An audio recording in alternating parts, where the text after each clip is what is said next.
आज है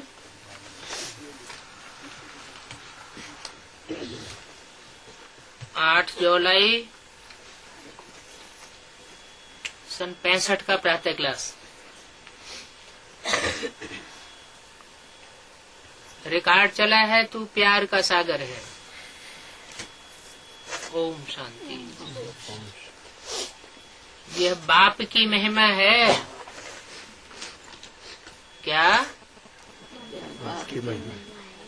आपकी महिमा क्या है? तू प्यार का सागर है। माना धर्मराज नहीं बनता है क्या? बनता है? नहीं, अभी नहीं, कभी नहीं। बाप कहते हैं मैं प्यार का सागर कहा जाता हूँ।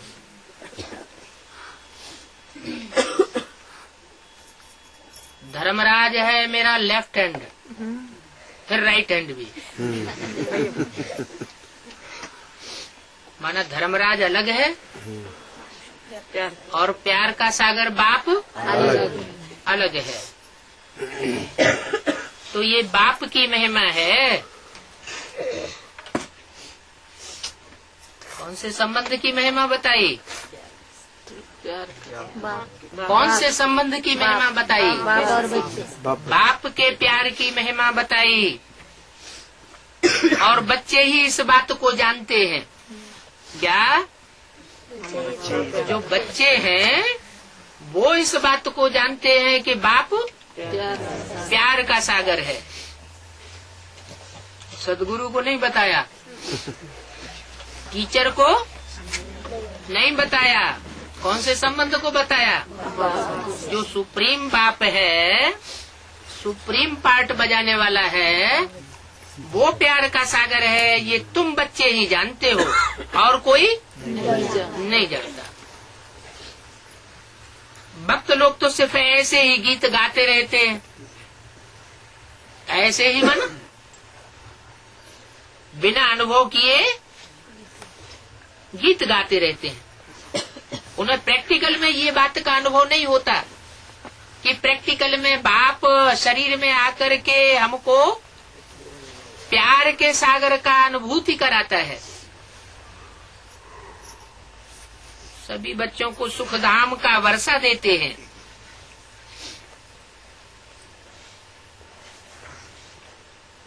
तुम बच्चे समझते हो हम ये वर्षा ले रहे हैं।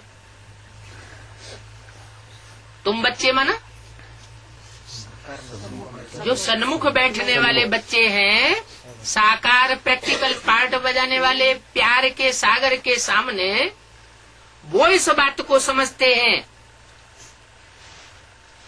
कि वो हम सभी बच्चों को सुखधाम का रास्ता ही नहीं बताता, लेकिन सुखधाम का वर्षा भी देता है। तुम बच्चे जानते हो हम वर्षा ले रहे हैं।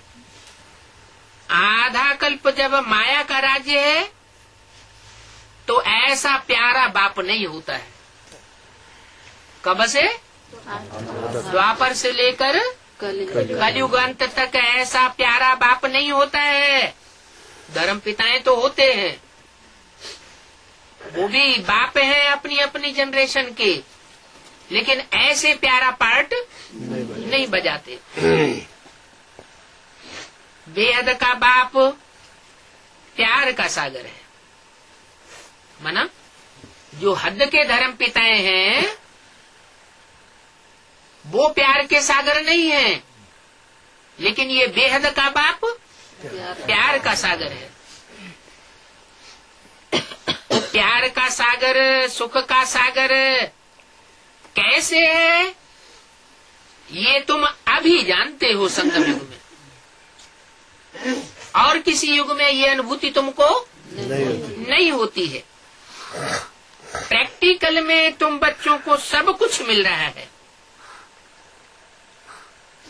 किससे? बाप से। जो प्रैक्टिकल में आया हुआ है उस प्रैक्टिकल बाप से तुम बच्चों को सब कुछ मिल रहा है।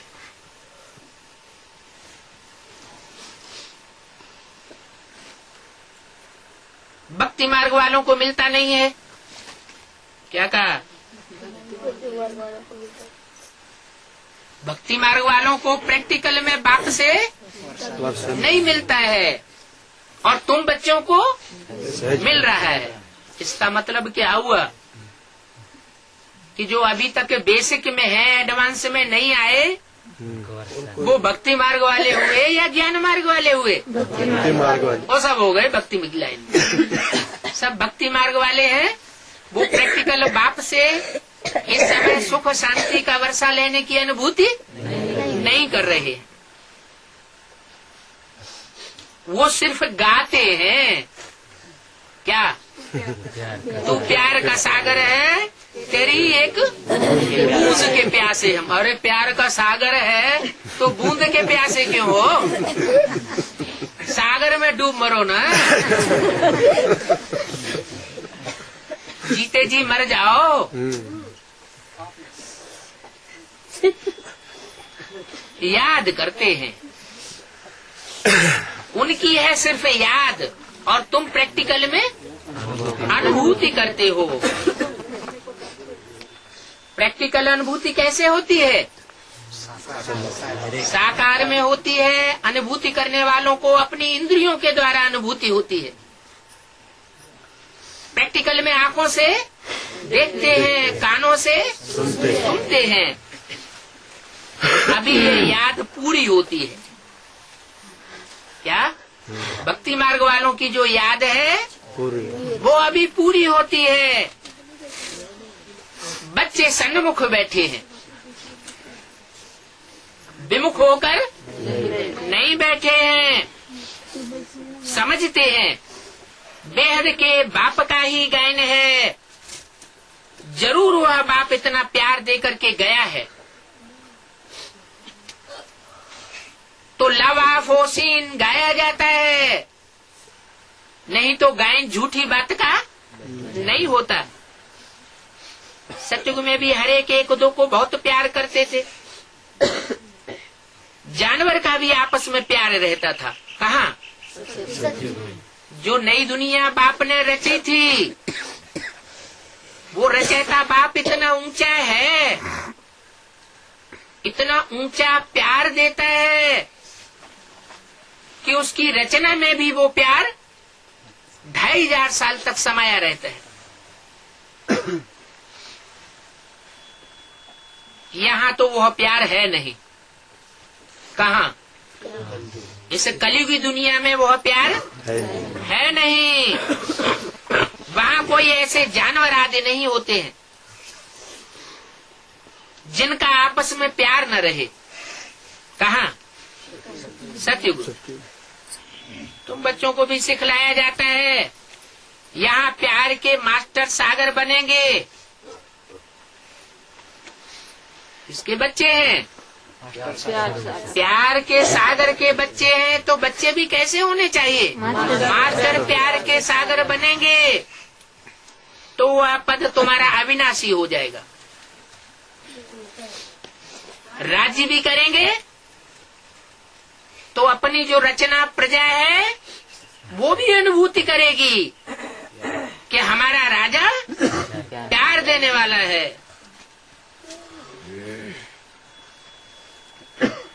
यहाँ सब एक दो के दुश्मन है। कहाँ? इस दुनिया में सब एक दो के दुश्मन हैं। सबसे दुश्मन हुए हैं जो एक दो को जहर पिलाते हैं। अब वो चाहे बाहर की दुनिया की बात हो, चाहे बेसिक की दुनिया की बात हो, और चाहे एडवांस के ब्राह्मणों की दुनिया की बात हो, भले वो प्रैक्टिकल में आंखों के सामने बैठे हैं, लेकिन अंदर की आंखों से वो बाप के क्या है? दुश्मन है। क्यों? ऐसे कड़क क्यों बोल दिया? ऐसे कड़क क्यों बोल दिया? अभी तो बोला जो तुम बच्चे सन्मुख बैठे हो वो प्यार ले रहे हो। प्यार के सागर से डायरेक्ट प्यार लेने वाले हो। फिर मुरली में बोला है बाप इन आंखों का लोन लेकर के आए हैं, देखते हैं कि इनमें असुर कौन बैठा है और देवता कौन बैठा है। तो इसका मतलब ये हुआ कि बाप के सन्मुख होते हैं ना, आंखों के सामने तो होते हैं, लेकिन अंदर की आंख बाबा किन बच्चों को देखते हैं? हाँ, आत्मिक स्टेज में रहने वाले बच्चों को देखते हैं, जो बाप के सहयोगी हैं, वाइब्रेशन को खराब करने वाले नहीं हैं। तो सबसे बड़े दुश्मन वो हैं जो एक दो को जहर पिलाते हैं, क्योंकि रावण राज्य है। जहर कब तक पिलाते हैं? रावण। अगर अपने को रावण राज्य में समझते हैं तो जहर पिलाते हैं।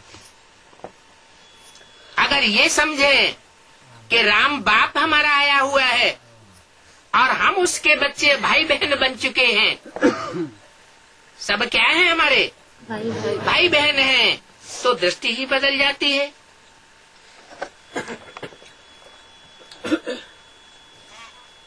लेकिन यहाँ रावण का राज्य है तो रावण के प्रभाव में आ जाते, यथा राजा तथा प्रजा। बाप कहते हैं कल पहले मिसल हूबहू तुमको प्यारा बनाते हैं, जैसे पहले प्यारा बनाया था अभी भी प्यारा बनाते हैं। कब किसका आवाज सुनते हैं कि ये गुस्सा करते हैं तो बाप समझाते हैं, जैसे अज्ञान काल में समझाया जाता है। वह बाप होते हैं हद के, दुख देने वाले होते हैं। यह बाप है बेहद का और सदा सुख देने वाला है। एक दो को दुख नहीं देना चाहिए। आधा कल्प बहुत दुख दिया है। रावण ने तुमको बहुत बिगाड़ा है। जो जिसके ऊपर चढ़ाई करते हैं उनको लूट लेते हैं। अभी तुमको रोशनी मिली है, यह ड्रामा का चक्र फिरता रहता है। सिर्फ बाप को और चक्कर को याद करते रहो तो भी मृत्यु लोक से अमर लोक में चले जाएंगे। विस्तार को नहीं समझ सकते हो, अच्छा सिर्फ दो अक्षर ही याद करो। कौन से दो अक्षर? बाप और षष्ठी चक्र। बेहद के बाप से हमको ये वर्षा मिलता है। जितना जो बाप को याद करते हैं कमल फूल समान पावन बने रहेंगे। क्या कहा? कमल फूल समान पावन कौन बने रहेंगे? जो याद करते हैं। याद माने क्या है? याद का मतलब है लगाव, और लगाव भी कैसा? अब भी विचारी लगाओ। एक बाप दूसरा न कोई।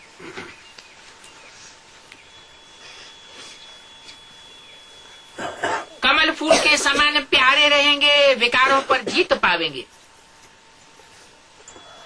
विकार भी अनेक प्रकार के हैं। श्रीमत पर न चलना वह भी एक विकार है। क्या कहा? वे माना विपरीत, कार माना कर्म।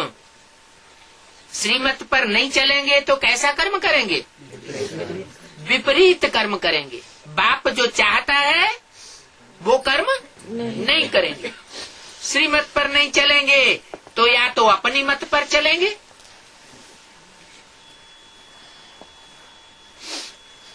क्या? या तो अपनी मत पर चलेंगे। हमने ऐसा फैसला कर लिया है, हम ऐसा करेंगे, या फिर परमत पर चलेंगे।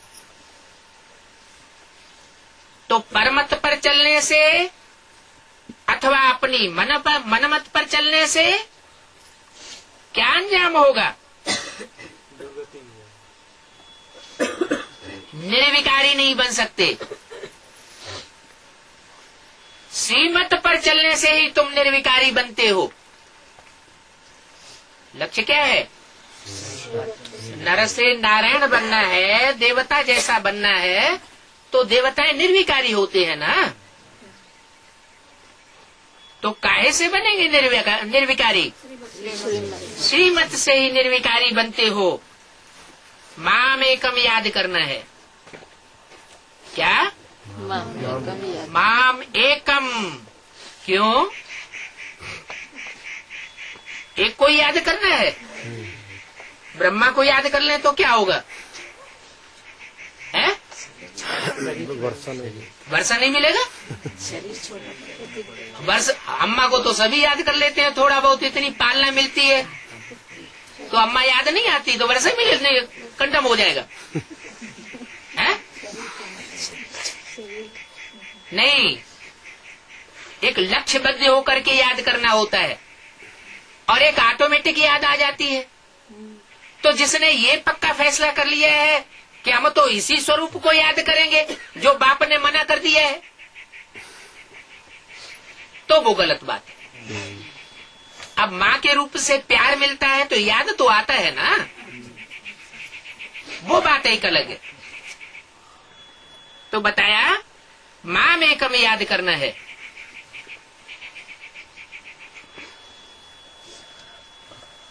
और कोई को भी याद नहीं करना है, एक के अलावा बाकी और किसी को याद नहीं करना है। कितना भी प्यारा हो, कितना भी अच्छा हो, कितना भी दुनियावी नजर में श्रेष्ठ हो, लेकिन और किसी को याद नहीं करना है। बाप इन द्वारा कहते हैं। किन द्वारा?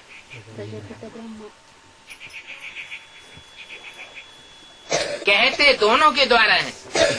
ब्रह्मा के द्वारा भी कहते हैं और प्रजापिता के द्वारा भी कहते हैं, लेकिन याद सिर्फ बाप को करना है। याद 2 और 4 को नहीं करना है। तो बाप इन द्वारा कहते हैं, बच्चों मैं आया हुआ हूँ। क्या? ऐसे नहीं कि 69 में मैं चला गया या गुलजार दादी के तन में आता हूँ और 4-6 महीने के लिए चला जाता हूँ। बाप कहते हैं, बच्चे मैं आया हुआ हूँ और सबको ले जाने वाला हूँ। ऐसे खाली हाथ जाने वाला नहीं हूँ, सबको ले जाने वाला हूँ। हर एक धर्म में नंबरवार स्टेट्स हैं। स्टेटस, हर एक धर्म के नंबरवार स्टेटस हैं। तो नंबरवार ले जाने वाला हूं। पोप का कितना मान होता है? पोप कौन होता है? क्रिश्चियंस का जो हेड है उसका नाम होता है पोप। नाम क्या रख दिया? पोप। भारतवर्ष में पोप लीला बहुत प्रसिद्ध है। पोप माना खोखली।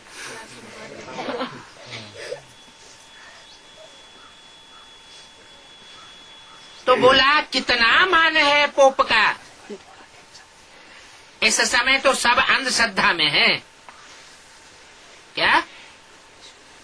जिनका भी मान देते हैं इस दुनिया में, वो सब अंधश्रद्धा के वशीभूत होकर के मान मर्तबा दे रहे हैं। तुम सिवाय एक बाप के और किसको भी मान दे नहीं सकते। क्या क्या कहा? तुम सिवाय एक बाप के और किसी को भी मान मर्तबा दे नहीं सकते। ये क्या बात हुई? अव्यक्त वाणी में तो बोला है किसी का अपमान नहीं करना चाहिए। चलो ठीक है, अपमान नहीं करना चाहिए, लेकिन सभी को मान देना चाहिए, है? और सभी को मान दें, एक को दे मान नहीं देना तो सबको है, लेकिन जितना एक को देना है उतना और किसी को नहीं देना है। अभी स्टेटस की बात बताई ना, तो बोला और किसी को तुम इतना मान नहीं दे सकते। सब आर्टिफिशियल हैं, क्यों नहीं मान दे सकते? सब झूठे हैं, आर्टिफिशियल हैं। इसलिए भारत में सिर्फ एक की ही कथा गाई जाती है। कौन सी कथा?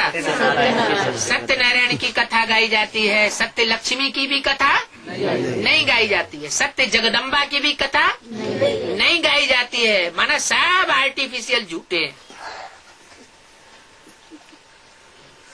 इस समय सब पूर्व जन्म लेते लेते पतित बने हुए हैं, और पतित बनना ही है। क्या? ऐसे नहीं अभी तक पतित बने हुए हैं, लेकिन क्या कहा? शूटिंग भी चल रही है। तो शूटिंग में क्या होता है? पतित तो बने हैं अभी तक, लेकिन जो शूटिंग पीरियड चल रहा है उसमें भी पतित बनना है। जब तक पूरी दुर्गति नहीं हुई है तब तक सदगति नहीं हो सकती। जो भी मनुष्य मात्र हैं, कोई भी ऊंचे से ऊंचा हो, जो भी मनुष्य मात्र हैं उनको पिछाड़ी में पतित बनना है। क्या? पावन होने से पहले जो अंतिम पिछाड़ी का पीरियड होगा उनका, उसमें उनको पतित बनना है। पतित पावन नाम कहते हैं, परंतु डिटेल में समझाते नहीं है कि पतित शब्द पहले रख दिया और पावन शब्द बाद में क्यों रख दिया। पहले पतित बनने का पूरा ग्रहण लगता है, फिर बाद में पावन बनते हैं। एक सेकंड में ब्रह्मा के लिए क्या गाया हुआ है? ब्रह्मा सो विष्णु, माना ब्रह्मा भी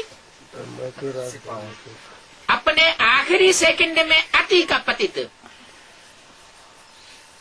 और फिर उसके अगले सेकंड में अति का पावन बन जाता है।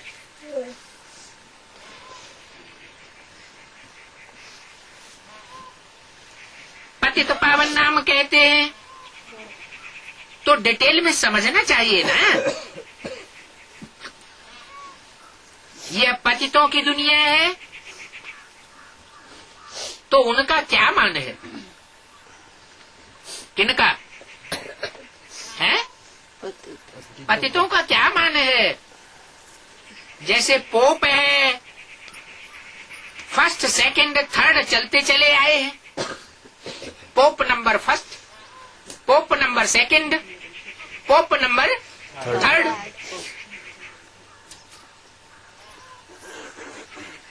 उतरते गए ना। क्या? पहले नंबर का जो पोप होगा वो फिर भी फर्स्ट क्लास होगा, उसके बाद थर्ड, फोर्थ नंबर तो नीचे गिरता जाता है ना। उनों की भी लाइनेज दिखाई जाती है, उनकी लाइनेज का मान है। जैसे पोप उतरते चले गए, फिर भी नंबरवार ये अपना पद लेंगे। इस चक्र को अब तुम अच्छी रीति जानते हो। यहाँ आते ही हैं बेहद के बाप के पास।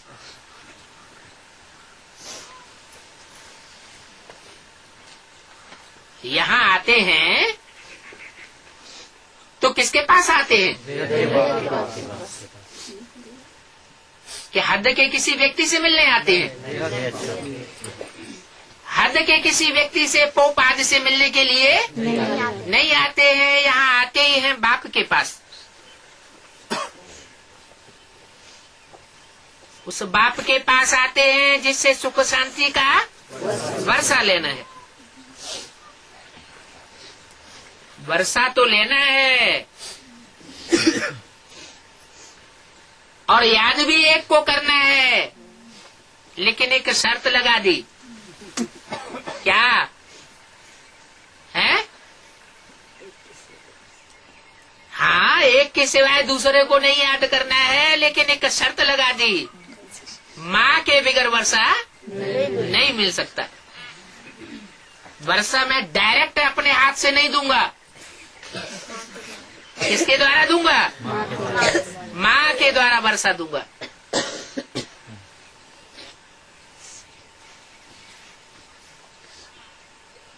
सुख शांति का वर्षा किसके द्वारा? माँ के द्वारा दूंगा। वर्षा ले लेने के बाद फिर दुख अनुभव होगा? नहीं। इसका मतलब है कि वर्षा माँ के द्वारा देने से पहले सारी सजाओं का हिसाब किताब चुकतू होगा। और मैं प्यार का सागर हूँ। ये क्या बात हुई? मैं प्यार का सागर हूँ। जो प्यार देता है उसको सारी दुनिया याद करती है। तो मुझे एक को याद करना है, किसी दूसरे को याद नहीं करना है। लेकिन वर्षा माँ के द्वारा मिलना है। कब मिलना है? वो तब मिलना है जब माताएं संहारी पार्ट बजाती हैं। असुर संहारिणी। माताओं में भी मुख्य माता कौन? जगदम्बा। इसलिए शर्त रखी हुई है दुनिया में, द्वापर कलयुग की दुनिया में, रावण राज्य में सबसे जास्ती दुखी किसको किया है? माताओं को। तो माताओं को बाप आकर के मर्तबा देते हैं क्या? कि इनकी डंडे से अच्छी तरह पिटाई करो और पिटाई करने के बाद फिर नंबरवार मर्तबा इनको दे दो। तो ये शर्त है क्या? कि वर्षा माँ के द्वारा देते हैं। माँ के बगैर तो वर्षा मिल नहीं सकता। तो भी बाप कहते हैं, क्या कहते हैं? माँ के द्वारा वर्षा तो मिलता है तो लट्टू हो जाओ। अम्मा ही अम्मा, जय माता दी। लेकिन इशारा दे दिया क्या? वो माता असुर संहारने का रूप धारण करेगी। भैंसासुर क्या करता है? देवी को अम्मा के रूप में देखता है या घरवाली बनाने के रूप में देखता है? घरवाली बनाना चाहता है। अब तुम सब कन्याएं माताएं हो, जगदम्बा की भुजाएं। माता की भुजा पकड़ ली जाए या उंगली पकड़ ली जाए, कोई बच्चा उंगली पकड़ ले तो क्या कहेगा? मैंने उंगली पकड़ी है या अम्मा को पकड़ा है? अम्मा को पकड़ा है। अम्मा को पकड़ा है। ये थोड़ा ही कहेगा कि मैंने उंगली को पकड़ा है। अगर उंगली पकड़ी तो भी अम्मा को पकड़ा, पूरी बाह पकड़ ली तो भी अम्मा को पकड़ा। तो जो भी भुजाएं हैं वो सब क्या है? किसकी शक्तियां हैं? भैंसासुर की, जिसकी भैंस जैसी बुद्धि बन गई है। शिव की शक्तियां हैं। शिव की शक्ति। और शिव अभी प्यार का सागर बन करके आया हुआ है। क्या बल कोई को थोड़े समय के लिए अनुभव होता है क्या कि अभी हाल इसको गोली से शूट करते हैं, इतने दुखी हो जाते हैं। लेकिन लास्ट में उनको पता चलेगा कि बाप जो भी पार्ट बजाता है, जो भी एक्ट करता है, उस सब में बच्चों का कल्याण ही कल्याण समाया हुआ है। तो बोला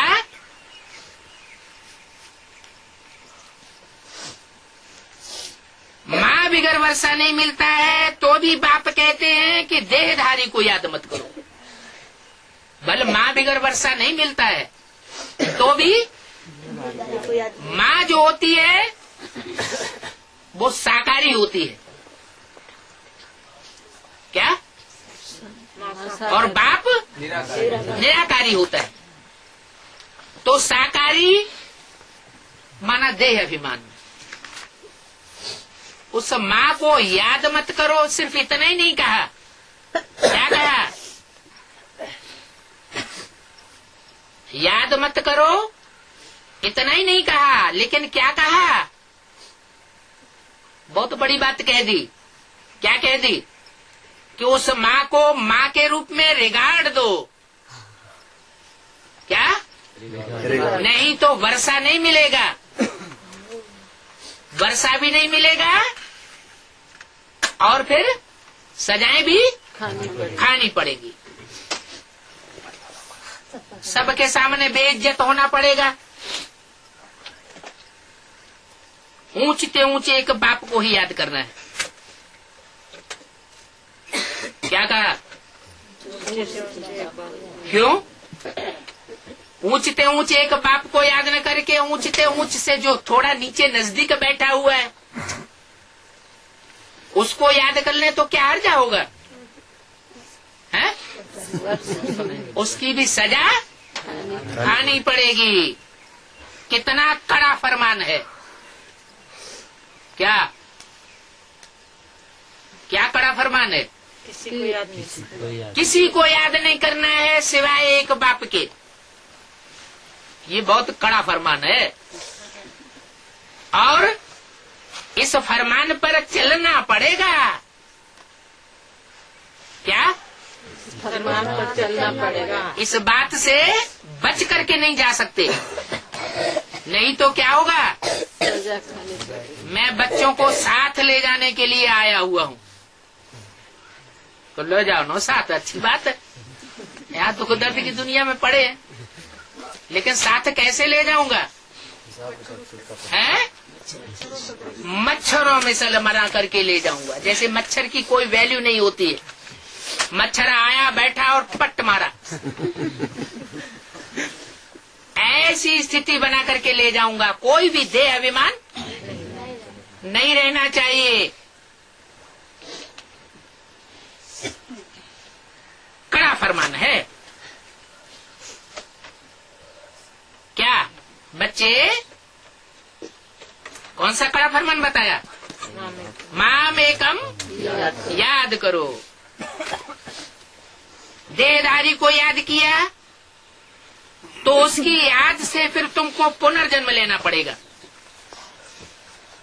क्या कहा? याद से कोई भी देहधारी को याद करेंगे तो पुनर्जन्म लेना पड़ेगा। बेसिक नॉलेज में क्या दिखाया है? ब्रह्मा को जिन्होंने याद किया वो शरीर छोड़ते जा रहे हैं कि नहीं? छोड़ते जा रहे हैं। तो प्रैक्टिकल में देख भी रहे हैं और बाप बता भी रहे हैं कि कोई भी देहधारी को याद किया सिवाय एक बाप के तो अंजाम क्या होगा? शरीर छोड़ना पड़ेगा।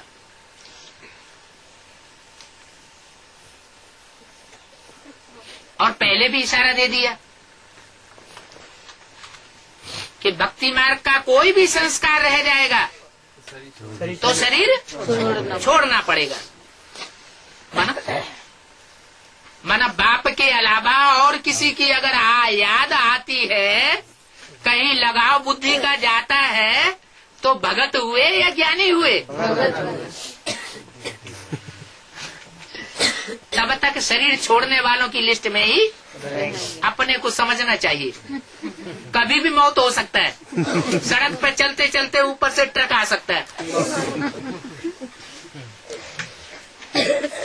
तो बाप कहते हैं बच्चे मौत सामने खड़ा है। इस दुनिया में कोई कितना भी ऊंची पोजीशन वाला हो, किसी का कोई ठिकाना नहीं है कब मौत आ जाए। तो देहधारी को याद किया तो उनकी याद से फिर तुमको पुनर्जन्म लेना पड़ेगा। तुमको माना जो सन्मुख आने वाले हैं उनको भी। तो कोई ये कहे कि अरे भगवान बाप हमारे सन्मुख आ गया, फिर मौत काहे की बात है? स्थूल मौत क्यों आएगी? फिर तो अमरनाथ मिल गया। मिल तो गया लेकिन उसके फरमान को नहीं माना ना। तो सन्मुख हुए या विमुख हुए? विमुख हो गए। जैसे बाबा अर्जुन ने प्रश्न किया है, जैसे अर्जुन ने प्रश्न किया था कि अब तो नारायण मिल गया। हाँ, नारायण मिल गया लेकिन अब कोई कुछ नहीं बिगाड़ सकता है। लक्ष्य नहीं लेना पड़ेगा। उनकी याद से फिर तुमको पुनर्जन्म लेना पड़ेगा। याद की यात्रा ठहर जाएगी। क्या कहा? अगर एक बाप के अलावा कोई में भी मोह लगाया, कोई और में लागत गई, तो याद की यात्रा ठहर जाएगी। बाबा नाराज हो जाएगा, हम नहीं याद आती तुमको।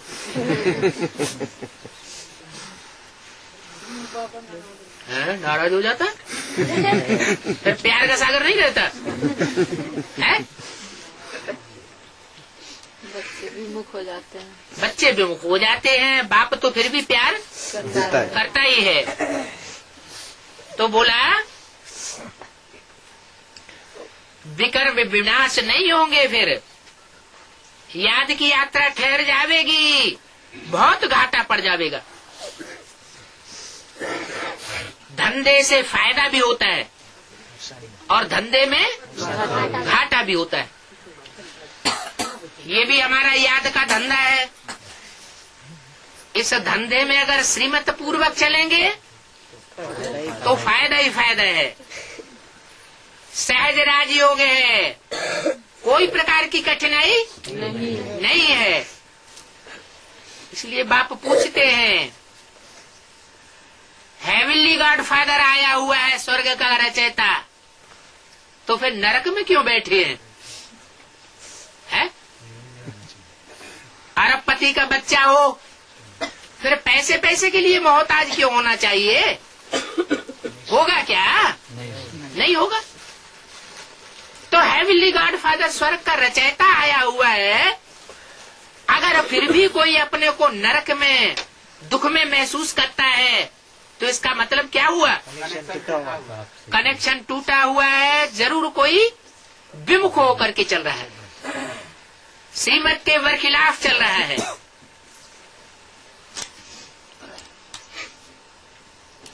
बहुत घाटा पड़ जाता है। निराकार बाप को सौदागर जादूगर भी कहते हैं। तुम जानते हो दिव्य दृष्टि की चाबी बाप के साथ है।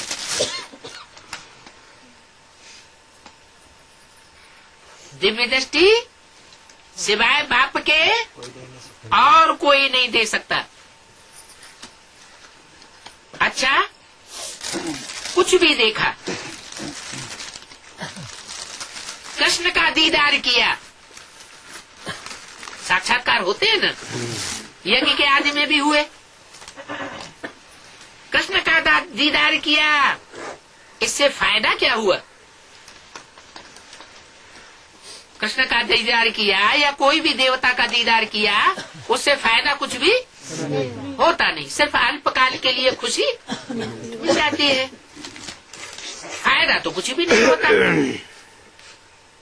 ये तो ड्रामा का चक्र को जानना पढ़ाई है ना। जितना बाप को याद करेंगे और चक्र को फिराएंगे तो ऊंच पद पावेंगे। अभी तुम हमारे बच्चे बने हो क्या? अभी तुम हमारे अभी तक तो रावण के बच्चे थे, अभी तुम हमारे बच्चे बने हो। याद आता है ना? क्या क्या याद आता है? वर्षा है? वर्षा। अरे क्या बाप के बच्चे बने हैं कि भूल जाता है घड़ी घड़ी? याद आता है, है? याद आता है। और दृष्टि जब चलायमान होती है, बाप कहते हैं 10, 20, 50 भूले हैं दृष्टि की विकृति की रोज करते होंगे, तो उस समय याद आता है कि भूल जाता है? हैं? उस समय भूल जाता है।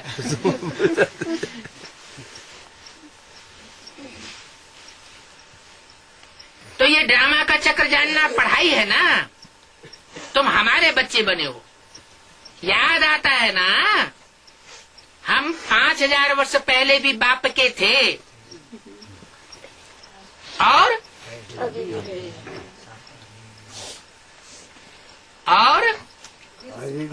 भी मिले हैं। यज्ञ के आदि में भी बाप के थे,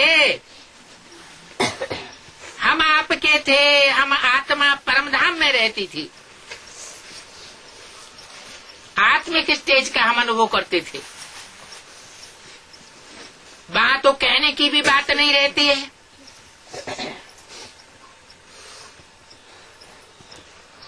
ड्रामा लगातार चलता रहता है, जैसे एक तार में दिखाते हैं खिलौना होता है, वैसे जो भी है वो सब ड्रामा के तार में बंधा हुआ है।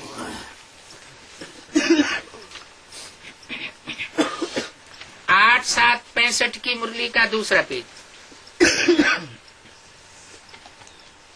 सब तार में बंधा हुआ है, तार ऊपर नीचे होता रहता है, सब उतरते चढ़ते रहते हैं। पहले चढ़ते हैं फिर उतरने लग पड़ते हैं। तुम जानते हो अभी हमारी चढ़ती कला है? चढ़ती कला है या बीच बीच में उतरती कला भी होती रहती है? तो टाइम वेस्ट हो जाएगा ना। जो टाइम वेस्ट नहीं करेंगे, गलियों में नहीं भटकेंगे, उनका नंबर आगे हो जाएगा। तो तुम जानते हो हमारी अब चढ़ती कला है। ज्ञान सागर बाप आया हुआ है। चढ़ती कला कब है? जब बुद्धि में ये बात बैठी हुई हो। क्या? ज्ञान सागर बाप आया हुआ है। सिर्फ साधारण रूप से नहीं, ज्ञान सागर बाप आया हुआ है। बाप कहते हैं बच्चे तुम्हारा बाप आया हुआ है। तुम अगर पाप करने वाले हो है, तुम अगर महापापी की लिस्ट में हो, तो तुम्हारा कौन आया हुआ है? बाप आया हुआ है। ज्ञान सागर बाप आया हुआ है। ज्ञान सागर बाप आया हुआ है माना ज्ञान सागर तो जानता है ना,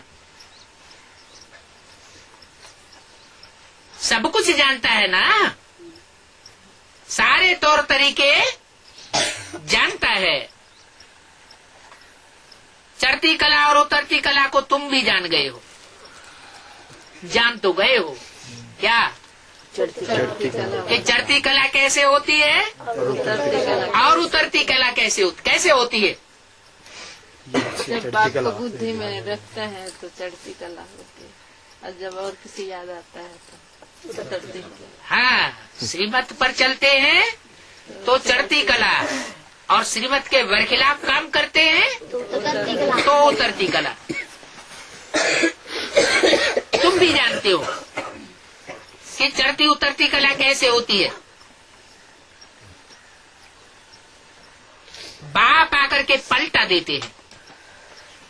जो उतरती कला में थे 2500 साल से, बाप आकर के पलटा देते हैं। पहले पहले आदि सनातन देवी देवता धर्म, फिर दूसरे दूसरे धर्म आते रहते हैं। पहले किसको पलटाते हैं? जो आदि सनातन देवी देवता धर्म के जितने पक्के होंगे उनको पलटाते हैं। स्टेटस है ना। तो बोला दूसरे दूसरे धर्म आगे आते रहते हैं।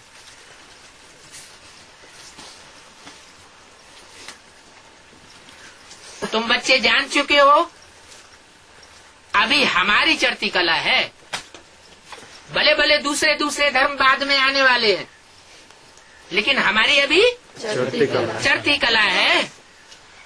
अभी हमारी उतरती कला पूरी हुई है। कौन जान सके ये बात? कौन जान चुका है? जो बाप के बच्चे हैं वो इस बात को जान चुके हैं कि हमारी चढ़ती कला है, उतरती कला हमारी पूरी हुई नहीं है। है क्यों नहीं है? तभी तो ऊपर नीचे होते। तमो प्रधान दुनिया में बहुत दुख है। ये तूफान आदि तो कुछ भी नहीं है। क्या जो माया के तूफान अभी आ रहे हैं वो अभी तो कुछ भी नहीं है जो आगे आने वाली दुनिया में आने वाले हैं। तूफान तो ऐसे लगेंगे जो बड़े बड़े महल गिर पड़ेंगे। महल माना संगठन, बड़े बड़े संगठन के किले बने हुए हैं। अमेरिका की गवर्नमेंट,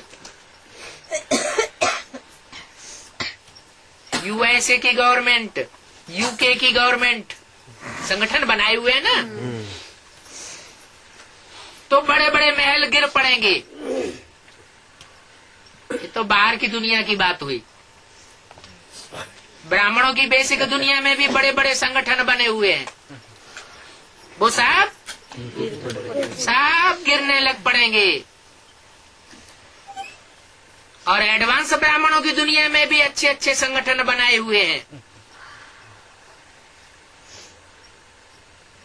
नंबरवार, अच्छे अच्छे तो नहीं, लेकिन क्या कहेंगे? नंबरवार। वो सब चलने लग पड़ेंगे। बहुत दुख का समय आने वाला है, विनाश का समय है। हाय हाय त्राहि त्राहि करते रहेंगे। सबके मुख से हाय राम ही निकलेगा। सब परमात्मा को ही याद करेंगे। फांसी आदि पर जब चढ़ाया जाता है तो भी पादरी आदि कहते हैं इसको याद करो, गॉड फादर को याद करो। परंतु फिर याद करने से क्या होगा?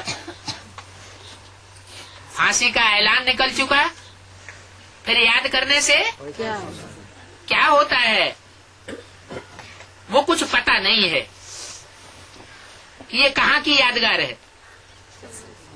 संगम की कुछ पता नहीं है। बाप खुद कहते हैं मैं जो हूँ और जैसा हूँ मुझे यथार्थ रीति कोई भी नहीं जानते। क्या? अगर यथार्थ रीति जाने तो फिर कोई भी गलती न करे। क्या?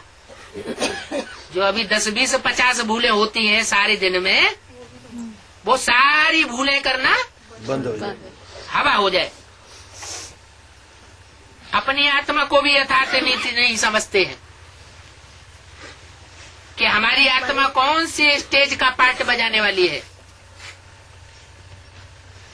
मैं आत्मा क्या चीज हूँ और मैं आत्मा क्या पार्ट बजाता हूँ जानते नहीं। आत्मा है कितनी छोटी और पार्ट कितना बजाती है।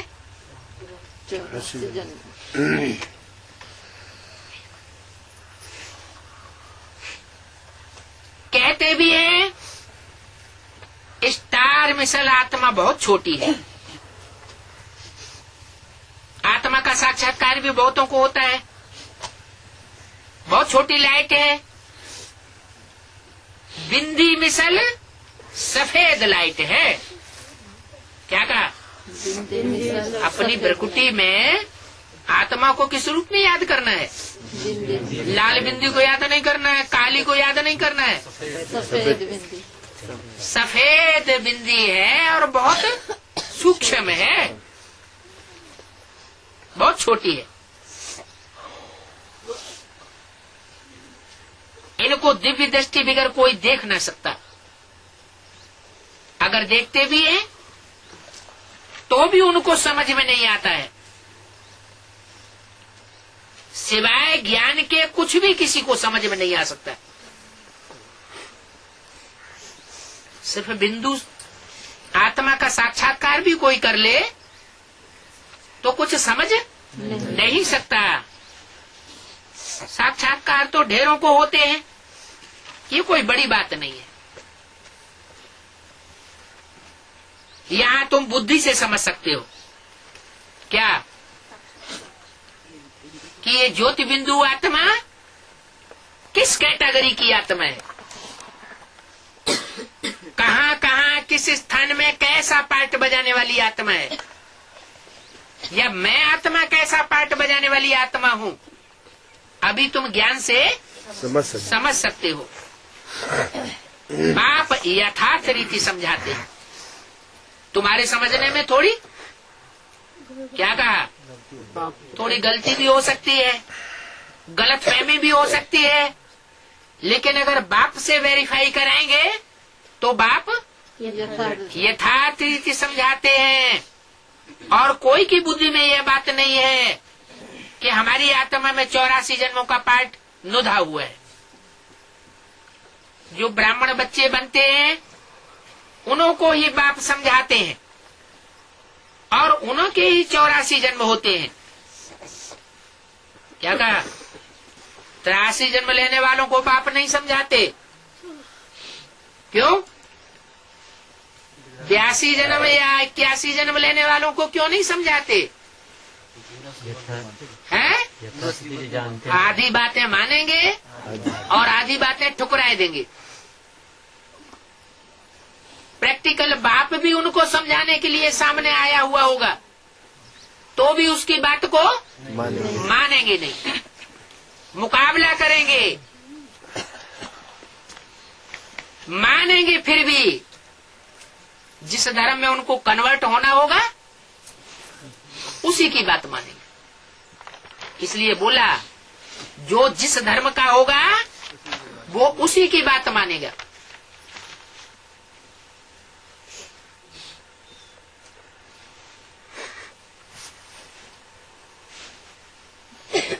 पहले गायन है, ब्राह्मणों का गायन है। जो संपूर्ण ब्राह्मण बनते हैं वो ही पूरे 84 के चक्र में आते हैं। मुखवंशावली ब्राह्मण है ना क्या? डायरेक्ट प्रजापिता ब्रह्मा के मुख से उनकी पैदाइश है।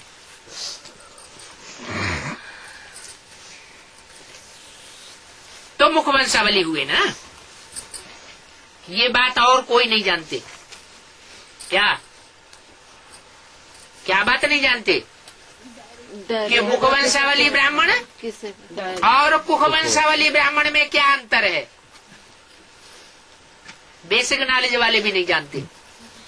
क्या मुखवंशावली माना जब मुख से निकली हुई बात है उसको जो माने तो मुखवंशावली, और मुख से निकली हुई बात को न माने, सिर्फ कुख का प्यार ही लेने का मस्ती में चढ़ा हुआ हो तो वो कुख वंशावली हुआ। इसलिए बोला कोई नहीं जानते। ब्रह्मा कुमारियां तो ऑर्डिनरी बात हो गई। क्या कहा? इस बात को समझने में ब्रह्मा कुमारियां भी ऑर्डिनरी बात हो गई, कोई भी नहीं समझते हैं। क्या है? क्या बात कोई नहीं जानते हैं कि ब्रह्मा मुखवंशावली कौन होते हैं और डायरेक्ट और कुखवंशावली कौन होते हैं। कोई भी देह के प्यार के पीछे पागल बने हो और उसके आधार पर ब्राह्मण जीवन बिता रहे हो, चाहे वो ब्रह्मा की देह हो चाहे किसी ब्रह्मा कुमारी की देह हो, तो उनको कुखवंशावली कहेंगे या ब्रह्मा मुखवंशावली कहेंगे? ब्रह्मा है बिना समझे बोल देता है, मेरे मुंह से निकल गया मुंह से, कोई बात नहीं।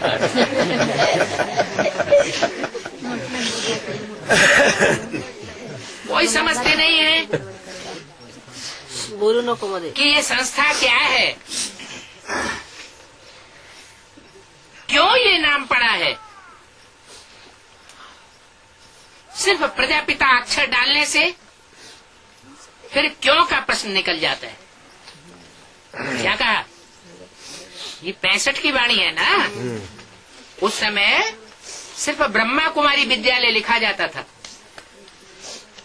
अपने को सब कोई ब्रह्मा कुमार कुमारी कहते थे, प्रजापिता के बारे में किसी को पता नहीं था।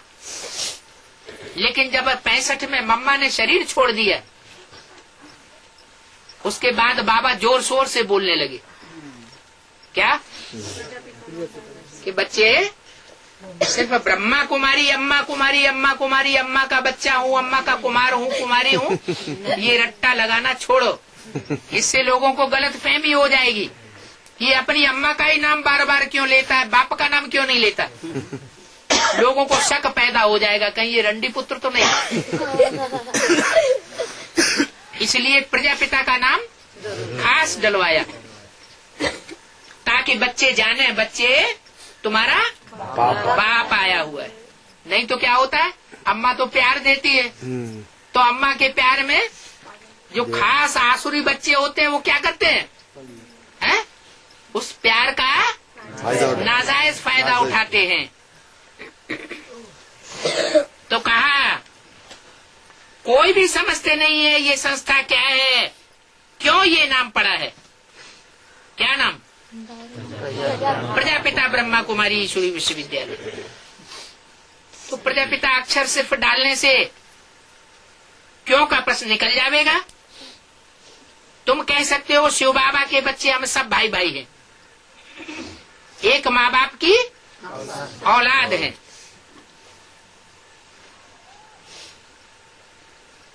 माँ बाप की औलाद है तो भाई बहन है, और एक शिव बाप की औलाद है तो भाई भाई हैं।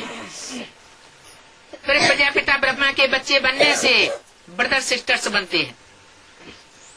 ये ब्रह्मा, ये प्रजापिता। तो ये भाई बहन समझने से फिर प्रश्न नहीं उठेगा। समझेंगे नई दुनिया की स्थापना हो रही है, बरोबर ब्रह्मा द्वारा तुम पति से पावन बन रहे हो। ये जो रखड़ी बंधन आदि गाया जाता है, ये सब पुरानी रस्म चली आ रही है। ये यादगार है किस बात की, कि बाप ने आकर के ब्राह्मण बन करके हम बच्चों को रखड़ी, पवित्रता के व्रत धारण करने की रखड़ी बांधी है।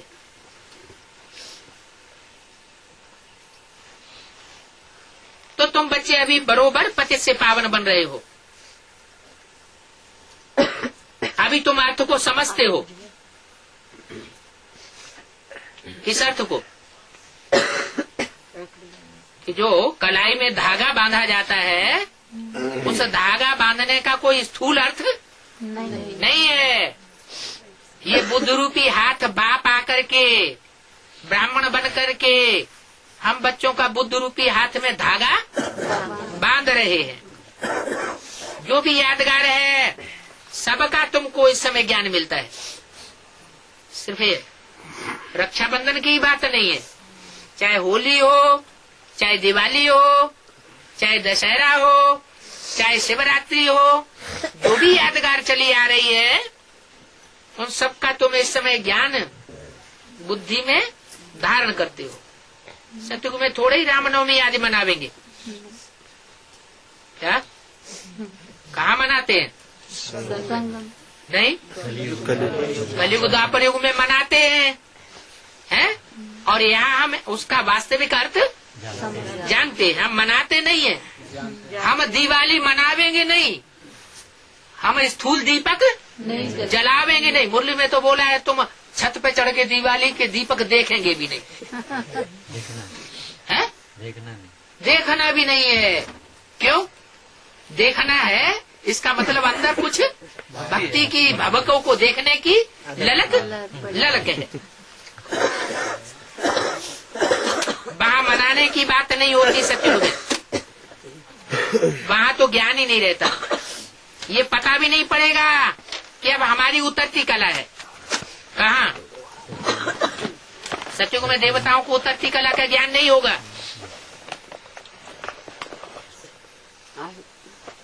बस वहाँ सुख में जन्म लेते रहेंगे। वहाँ है योग बल की पैदाइश, विकार का वहाँ नाम नहीं होता। क्योंकि वह रावण का राज्य नहीं है, वह तो संपूर्ण निर्विकारी है। पहले से ही साक्षात्कार हो जाता है, नहीं तो कैसे सिद्ध हो? एक पुराना शरीर छोड़ दूसरा नया लेते हैं। क्या तुम बच्चे पहले जावेंगे मुक्ति धाम? बच्चे समझते हैं वो मुक्ति धाम हमारा घर है, उनको ही शांति धाम कहते हैं। क्या कहा? हमको असली शांति कब मिलेगी? है? कहते हैं ना, हम तब तक शांति से नहीं बैठेंगे जब तक हम ये काम पूरा नहीं कर लेंगे। मुरली में बोल तो दिया है कि तुम बच्चे परम धाम को इस षष्ठी पर उतार लेंगे। तो जो षष्ठी पर परम धाम साकार में उतरने वाला है और उस परम धाम में हम पहले बच्चे पहुंचने वाले हैं, तो कब पहुंचेंगे? पहले काम पूरा करेंगे, फिर शांति में जाके बैठेंगे। पहले मुक्ति धाम जावेंगे। जानते हैं बच्चे ये हमारा घर है, उनको शांति धाम कहते हैं। किसका घर है? आबू अब्बा का घर है। किसका घर है? अभी नहीं, कब होगा? जब काम पूरा हो जाए, जब ऐसा संगठन वहाँ इकट्ठा हो जाए जहाँ सबकी आत्मिक स्टेज हो। कोई भी आसुरी दृष्टि वृत्ति और कृति वाला वहाँ पांव रख नहीं सकेगा। ऐसा पांडवों का किला मजबूत हो जाएगा। उनको शांति धाम कहते हैं। वो तो हमारा अथवा बाप का घर है, जिस बाप को हम याद करते हैं। क्या कहा? हम किस बाप को याद करते हैं? सिर्फ बिंदी बाप को याद करते हैं कि शरीर धारण करके जो बाप आया हुआ उसको याद करते हैं? जो शरीर धारण करके बाप आया हुआ है उस आबू अब्बा का घर है। काम पूरा करके हम सबको कहाँ चलना है? उस परम धाम चलना है। ऊपर वाले परम धाम में या इस षष्ठी में जो उतरा हुआ परम धाम होगा वहाँ? इस षष्ठी में कहाँ होगा? अमेरिका में या लंदन में? अब्बू अब्बा के घर है? अब्बू अब्बा नहीं, अब्बा का घर तो होगा, लेकिन होगा कहाँ? कौन से देश में होगा? चैतन्य भारत में आबू अब्बा का घर होगा। है? साकार में प्रैक्टिकल जो परम धाम होगा वो आबू अब्बा का घर जो है वो शरीर में होगा। नहीं, माउंट आबू। हाँ, माउंट आबू है। तो बोला पहले तुम जावेंगे मुक्ति धाम। ये बात बच्चे ही समझते हैं कि हमको सारा काम पूरा करके तब शांति में जाकर बैठना है। तब तक हमको शांति में नहीं बैठना है। हमें कोई शांति नहीं है जब तक हम काम पूरा नहीं न कर लें। ओम शांति।